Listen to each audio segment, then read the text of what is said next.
One of the hardest questions to answer with comics is a very basic one. Where do I begin? With so many years of continuity and endless amounts of series, finding a starting point can be difficult.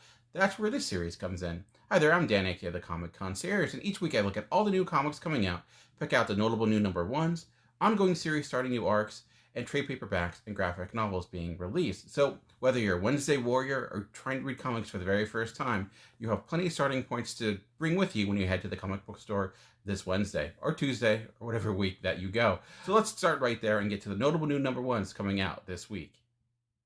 Easily the biggest number one this week is Geiger number one from Image Comics, and this is a pretty big creative team behind it with Gary Frank and Jeff Johns, the people that gave us most recently Doomsday Clock. And to be honest, I'm not the hugest Jeff Johns fan. I can respect his work, but I don't have the love for it that many do. Clearly, he's a very accomplished writer that has a lot of fans, from his work on Flash, Green Lantern, to most recently Doomsday Clock.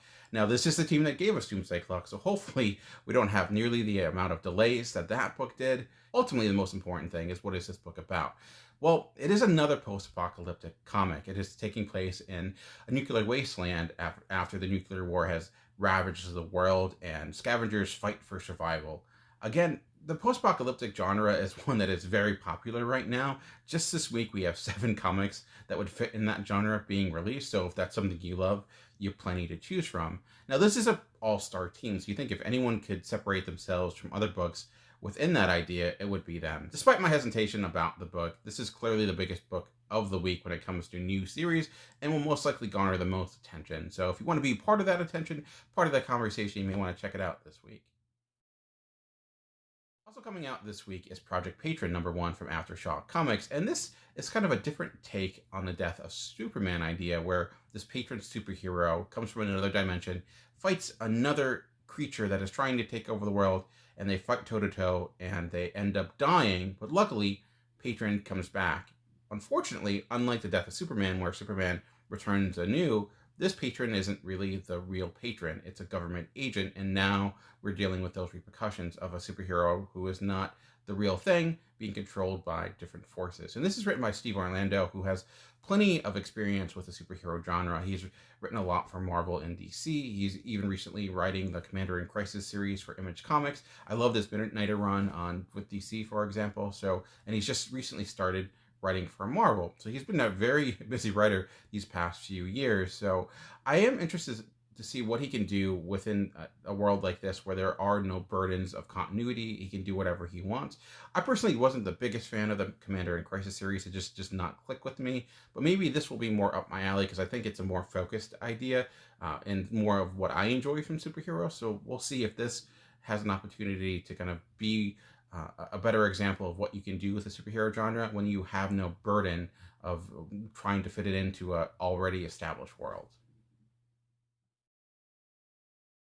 Image Comics continues to bring out new series as Silver Coin number one debuts this week, and I like this idea as well, although it's going to be a little bit weird for some readers because this is another horror anthology series, but unlike something like Ice Cream Man, this isn't the same writer and creators each week. It's a cavalcade of different artists and writers and some really big names. For example, this first issue is written by Chip Zdarsky, who is killing it right now in the comic book world. He's writing a lot of great stuff. His Daredevil run, probably most notably. But other creators and writers that have been tied to this are Jeff Lemire, Ed Brisson, and Kelly Thompson. So you have a lot of all-star talent going to be on a book like this. So that's exciting, although you never know what you're going to get, which some people may love, some people may not.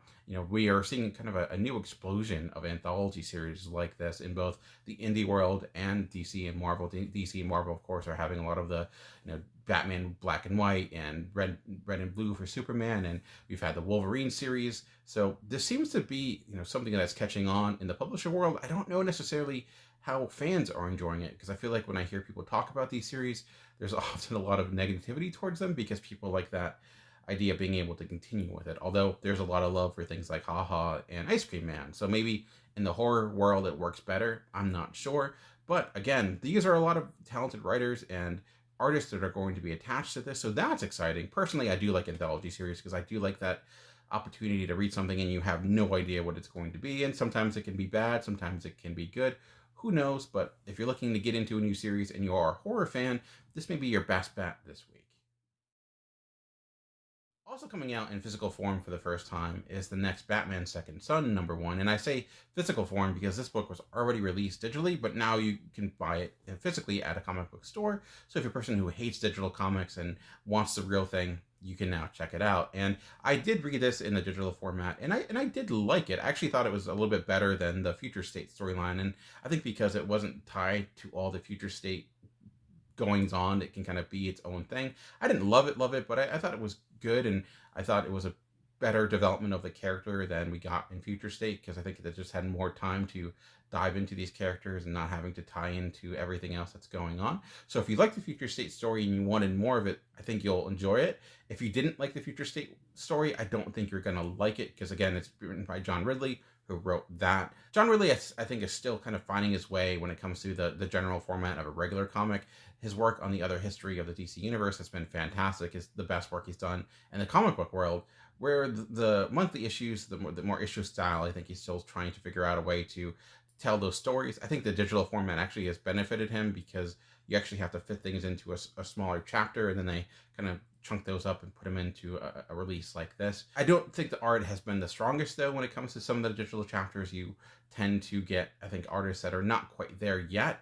So be warned about that. I think the art is not as great as it was with Nick Darrington doing it for the Future State title. But, you know, if you like this character, you want to see more of the character, you have the opportunity with this series. And like I said, if you want to give it a shot first and want to check out the digital version for a little bit less of a price, you can do so on Comixology or other digital platforms.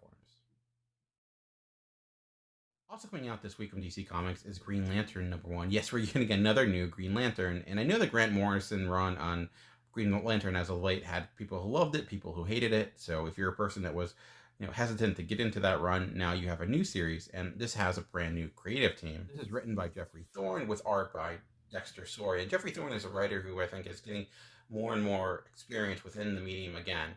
He's written a lot of miniseries for DC, like he was part of the Infinite Frontier. He did some backup work for Future State. I think this though is going to be the biggest book he's on, at least as of late. I don't have a lot of experience with his writing, so I can't necessarily speak to it, but I'm always excited to see a writer kind of explode onto the scene. So if you're looking for, to get on to a new writer that has the opportunity to become something big, this is a great opportunity for that. And Dexter Soy, again, is an artist that has a little bit more experience, and I think DC has been doing that a lot as of late, pairing a newer creator with a creator that's been in the business a little bit longer, and I think that tends to lead to a better output. We shall see with Green Lantern. I know with Green Lantern, it's not just about, is this a Green Lantern series? It's about what Green Lantern will this be focused on, and this one seems to be focused on a lot of Green Lanterns. The core is at least part of this first series, but appears John Stewart is going to be one of the main characters that we get. And I am a big John Stewart fan, being a fan of the Justice League cartoon when that first came out. So, that has me excited, and I do think John Stewart is a character that has not been in the comics nearly enough as of late. He was a part of Future State. He was kind of the main focus of that title. So my guess is this will also kind of tie into that in some way. We shall see. Another big #1 coming out this week is Magic the Gathering #1 from Boom Studios, and a comic like this makes a lot of sense. Disney owns a whole lot of licenses right now. There are fewer and fewer that exist where other publishers can take them and make comic books out of them. And Magic the Gathering is one where you look at and think, well, why actually don't we have more Magic the Gathering comic book series? It seems to fit an audience that would probably enjoy reading a comic from time to time, and now they have that opportunity. And this is written by Jen McKay with art by Igura. And Jen McKay is, to me, becoming a name I look for more and more. Most recently, his work on the Taskmaster series was fantastic. That series was a lot of fun. Even the work he did on Black Cat. Now, this is a very different type of book, being a more fantasy book, but if he could bring that same level of excitement and adventure, it'll do well. And Igura, as an artist, also makes a lot of sense, since he did the Rose series for Image Comics, which was a very fantasy-based genre story. And, of course, that's going to fit well in the Magic the Gathering world as well. So, personally, I've never been a fan of the card game. I've only played a few times, and it was well over my head. But if you're a huge fan of the game and you want an opportunity to see the story play out in a comic book form, you now have that chance. And even if you're not a huge fan of the game but love the fantasy genre, this might be right up your sensibilities as well. Now, licensed books are ones I tend to stay away from, but it's all dependent upon the creative team. And like I said, this creative team does have promise, and Boom Studios doesn't do a lot of licensed comics, unlike someone like IDW, for example. And you would think if they're going to get a license like this, there's good reason for it. So we shall see. We'll see how good this is and see if it can live up to the hype that, Magic the Gathering fans are clearly going to bring to it. I mentioned how this week there's a lot of books that fit into the post-apocalyptic genre, and that is the case with Locust #1. And this is coming from Scout Comics, and this is about a world where a virus is causing people to turn into locust-like creatures, and you have people trying to survive in New York City. I do like the idea that this is taking place in New York City, because often with stories like this where you have a virus, people try to avoid cities because you're going to be dealing with a lot of other people in a small area. So that should help hyping up the tension of the book. And this is written by Massimo Rosi, which is a name I'm probably pronouncing incorrectly, but I do bring it up because he wrote recently the Vietnam horror comic for Behemoth Comics, which I know got a lot of praise. It's a book that I have not had the opportunity to read, so I can't speak to it, but I will say a lot of people I trust enjoyed it, and if you are one of those people and you want an opportunity to continue his writing, now you have a new series to check out. And Scout Comics is having a pretty good year this year. For example, Black Cotton, I think, has been a standout series, and maybe Locust can kind of go into that. And I did bring up the idea that it's post-apocalyptic, but again, I'm very big on never dismissing something based upon concept. Even if it's a concept that seems familiar, just because something's familiar doesn't mean that you can't get a new take on it and end up being something really good. So we shall see how good this is, and if it can break the mold and stand out of the rest of the other post-apocalyptic comics that are coming out this week. The last #1 we're going to talk about this week is the Rise #1 from Heavy Metal Comics, and the writer of this book brings with him a pretty impressive legacy, although that legacy isn't necessarily tied to comics, it's tied to the world of film, as this is written by George Romero. Yes, the legendary director that has given us basically the modern zombie genre in a lot of ways. The guy who gave us Night of the Living Dead, Dawn of the Dead, the person who redefined what zombies are. And I mentioned how this week we have a lot of post-apocalyptic type of stories, and you have to say Romero is one that is there before it was popular, and a lot of the legacy he has woven is still being seen today and still be seen this week.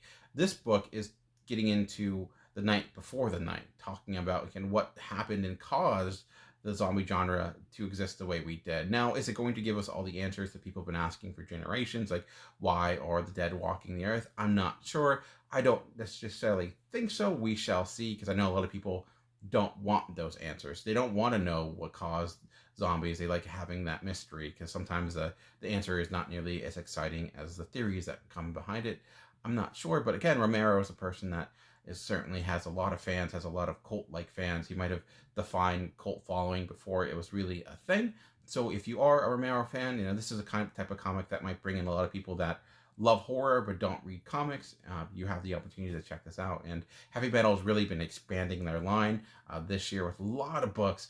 Some have been good, some have been not so good. Now, this isn't Romero's first time writing comics. He actually wrote some recently. He recently did a Joker story for DC Comics, which was fine. It's a very different type of medium, writing comics, and maybe that experience will work well, and maybe it'll be a better output knowing that he's kind of in the genre that he helped define. We shall see. All right, we talked about new series. Now let's look at ongoing series starting new arcs, starting with Inkblot #7. And this is written and drawn by Emma Kubert and Rusty Glad. And this is a book that is a little hard to recommend in the sense of it's a bit rough around the edges. However, there has been some enjoyment just kind of seeing this book come together and kind of find its way. And it's kind of an anthology series, not really, but it all centers on this cat-like creature Inkblot that can travel dimension to dimension. And this story seems to focus on this issue about someone dealing with grief, but taking the opportunity of a new summer to have a party to celebrate, a life anew. But unfortunately, an evil creature comes to try to destroy everything, as often happens. And Emma Kubert does come from the famous Kubert family, and it's got to be difficult to step into a medium like comics knowing that you have that legacy to live up to. But I think with this book, the creators have been very open that they're trying to kind of find their way and figure the story out as things go. And it's somewhat apparent at times. So like I said, it is a bit rough around the edges, but I've actually enjoyed the experimentation element of it in that way, where each week, you're not sure what you're going to get, and you're seeing some improvement at times. Some things do tend to get better. The arc gets a little tighter. The storytelling gets a little bit improved. Because of that, it's not a book I would say you have to check out. But if you're looking for new creators to maybe see what they're doing, if you enjoy like getting in early on a creator and seeing their work evolve, you have the opportunity to do that. If you also love fantasy and you just love little different takes about it, or if you love cats and love cat adventures, I mean, there's not more cat adventures out there than a time traveling, dimension hopping cat that's named Inkblot. So there you go. Also starting a new storyline this week is Batman 107. Well, kind of. The Cowardly Lot story, the main story, is in its second part, although it might be a good opportunity to jump in, as this 106 was not a lot of story. It was a lot of setting the stage of what's probably going to be more focused on with this issue. But I really bring it up because the second part of this comic, the backup story, is brand new, and it's focused on Ghostmaker, who is a character that recently debuted in the pages of Batman. And we saw a lot of his backstory, well, mostly connected to his life with Bruce Wayne slash Batman. And I'm hoping with a backstory like this, we can get some more development of that character that is not so focused in on the way he relates to Batman, making him more his own character. And Tinian does seem to be determined to create new characters for the Batman universe. You know, we've had obviously Punchline, and Ghostmaker is another one that they're giving a lot of attention towards. But this is how you get a character, I think, to stay for the long term. You give that character time to be their own character, not just part of a Batman story, but part of their own story. And I know a lot of people don't love the idea of backup stories, and I get that. But if you're going to do one, I think this is what you should be doing, you know, expanding the world of Batman in ways that's not just focused in on Batman. So I'm curious to see how it works out. And like I said, if you're looking to get into Batman and you haven't been reading it, this does seem like a good opportunity to jump in as things are just getting going for the next major arc. Also getting a new arc this week is Immortal Hulk with issue number 45. And this is getting closer and closer to the end of this title, I think, in the sense of, I know they've announced that 50 is the end of Immortal Hulk, but I do wonder what they mean by that. If there will actually be a true ending, or if that's just an ending of one chapter and, you know, Al Ewing and Bennett will continue this book in a different way. That's just speculation on my part. I'm not sure. But I bring this title up because now that Hulk has been defeated from the UFO, has been killed by them, he's now at his lowest point and has to build himself up to what I assume would be the final confrontation with the leader. Basically everything that's been building up for these last 44 issues. If you've never read an Immortal Hulk title before, this may not be the best time to jump in, because you are dealing with a lot of story these last 44 issues. But if you're a person who maybe jumped off the title because the last few arcs weren't working with you, it's a great opportunity to jump back on board as we're dealing with that final showdown, as these last 5 issues will kind of end the series, as at least as far as we know it. How they're going to finish this title in only 5 issues, we shall see. If there's anyone that can do it, Joe Bennett and Alan Ewing can, because, you know, they've certainly proven themselves, taking this book to heights no one expected, both critically and through popularity of fans. And, you know, Hulk is as popular as it's ever been. So my guess is, you know, when we hit issue 50, it's going to be a new era. Will it be a new creative team? Who knows? But it's a journey that I'm excited to go down. Also coming out this week is Beasts of Burden's Occupied Territory #1. And you might be asking, well, why is this in this section, the ongoing series starting new arcs, and not in new #1s? Well, because Beasts of Burdens is a series that's been going on for quite some time now. So this may not be a true #1 per se. I kind of found that out with Baltimore #1 not long ago. So to be the most accurate, I'm including it here. I will say that looking at the description, it doesn't seem tied to anything that happened in the past, as this is existing in post-World War II Japan, where you have the United States occupying the land. And as Beast of Burden's comics tend to do, this is again dealing with dogs and magic. Yes, it's a big world for dogs and cats, as we have Inkblot dealing with a magical cat, and Beast of Burden's dealing with dogs. So if you're an animal lover and you love magic, I think this is probably the best week of comics you could ever imagine. So I don't have a lot of experience with this title personally. I've only read like one miniseries in the past, and it didn't necessarily click with me, in large part because I didn't have that background knowledge. I felt a little bit lost, again, which is why I included it in this section. However, I'm excited because this is taking place in a time where we don't really talk about it that much, post-World War II Japan. It's kind of a part of history that is kind of glossed over. So that has me excited. And again, magical dogs are always a plus. So there you go. All right, now that we talked about ongoing series starting new arcs, let's transition again over to the world of trade paperbacks and graphic novels, starting with a title we've actually talked about already, Inkblot. Yes, the first volume of Inkblot is coming out as well, and this is something that Image is really good at, you know, starting a new arc with a series, but then making sure to also start and have the first volume debut. So if you are at all interested in Inkblot and you don't want to start at issue 7, but you also don't want to buy every single past issue at full price. You have the opportunity then to kind of dive in and enjoy the trade paperback. And if you do like it at all, if at all what I talked about interests you and you enjoy that first arc or like the direction it's going and then want to continue it, instead of waiting for the trade, you can then transition and read it in issue format. So you can have the best of both worlds in that way. Also coming out this week is Seven Secrets Volume 1 from Boom Studios. And similar to Inkblot, this also has a new issue coming out this week as well. A very common format, as you can see. Seven Secrets is a book that I think didn't click with me as much as it has other people. This is written by Tom Taylor, who is a writer that I adore. I love a lot of his work. Nightwing, for example, was a fantastic first issue. I love Deceased. I love the work he did with Marvel. However, Seven Secrets, I just felt like I could never fully get into it. I do like the art style. It has a anime-like aspect to it, very manga influence, and it's a good connection of both Western and Eastern art. And the idea of this, seven secrets that can destroy the world and people having to protect them. And I think that's kind of why I couldn't get connected to it, because I felt like the concept was overriding the characters, and I didn't get much of the character development that I would need in order to kind of feel like the story has a lot of stakes to it. It felt very ambiguous, like what was actually at stake, like the secrets and what are they. It seems like it's like the briefcase in Pulp Fiction. You're just kind of led to believe it's important because it's important, and it can work. It works in Pulp Fiction, but it wasn't necessarily fully working with me with Seven Secrets. I will say I've enjoyed it more and more as the issues have gone on. I am actually a couple issues behind, so I'll check it out and be able to catch up with it, which is why I'm happy this first volume is now coming out, so I can maybe give it a dive in and catch up with what I missed, and seeing maybe if my issues that I've had at first have been dealt with. I will say that I am very much the minority with this, because I know a lot of people love it and have really enjoyed it and named it as one of the the better books that came out last year. So if you wanted to get an opportunity, if you've enjoyed Taylor's stuff in the past, now you can check out the first volume that comes out this Wednesday. Also coming out this week from Dark Horse Comics is Unfinished Business, and this is written by Paul Lovitch, who's a legendary comic book creator. For example, he's given us the character of Dr. Fate. And this is a different type of story. This is not a superhero story. This is a book that deals with religion and death. As a priest, a rabbi, and a minister walk into a bar, except this isn't a joke, that they're actually all dead, and they have to deal with unfinished business that will allow them then to go into whatever afterlife exists.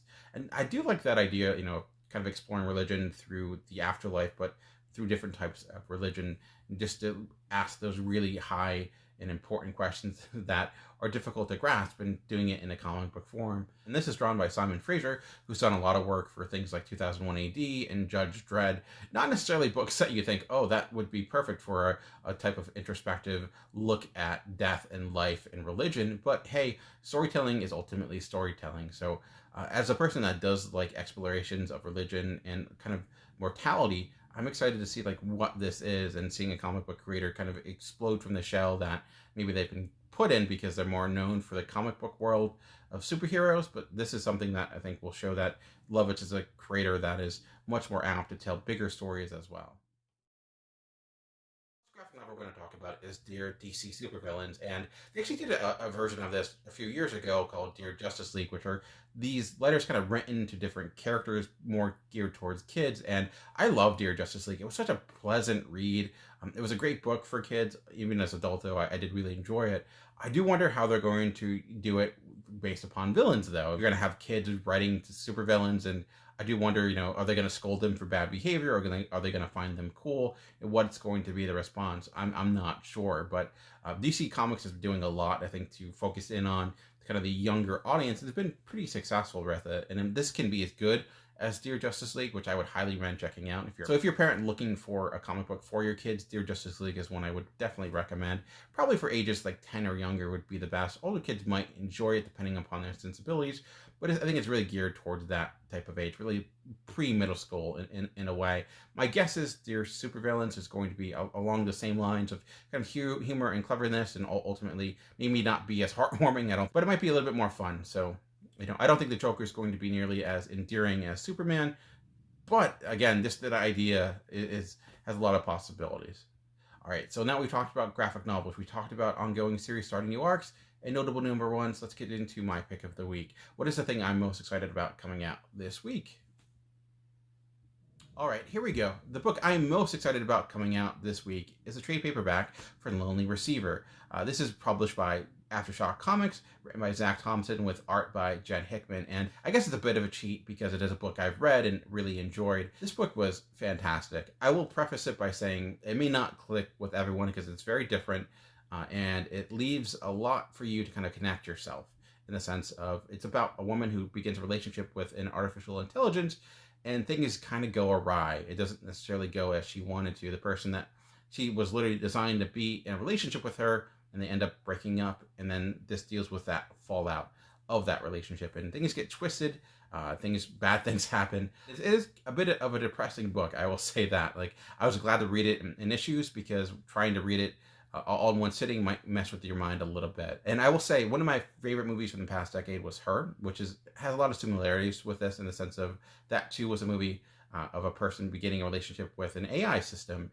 Although that book, I think, is a little bit more optimistic than this. This is a bit more cynical. If you love things like Cronenberg, David Lynch, you like that experimentation with the surreal, this is very much in those veins. If you don't like that type of storytelling, if you don't like being left in the dark a lot, if you don't like having to connect a lot of dots yourself, because by the time this ends, things do get super weird, and I think it could probably lose a lot of people, and I can somewhat understand that. But if you like experimentation, you like, you know, the opportunity to take the comic book medium in new avenues, and you just like the idea of exploring human connectivity and the way we relate to ourselves in technology, this does a really good example of that. Like, the second to last issue to this was one of my favorite issues of the year thus far, and similar with the last issue. But again, it may not be for everyone. So if any of that excites you, if you enjoyed Zach Thompson's stuff, like for example, right now, I Breathe the Body is another book that he has out. And if you love that, I think you're going to love this. So I'm excited to revisit this again. It's one of my favorite things that came out the last 2 years. I'm excited to read it again because, like I said, there is a lot to this story, and one where I don't think you can kind of pick up everything on one read through. I think it's going to take a few read throughs just to see everything it is exploring. There's meant to be interpretation there. It's not meant to give you all the answers, and that's kind of what I like sometimes, where people can have different theories on what it's saying, and it tends to lead to better conversations, which I'm all for. So yeah, it's a big week of comics this week. There's a lot coming out. Like I said, a lot of dealing with post-apocalyptic stuff, some new series. So what are you excited for? What are you picking up? Let me know in the comment section below. But ultimately, just remember, comics are for everyone. The key is finding the right one. Until next time, keep reading.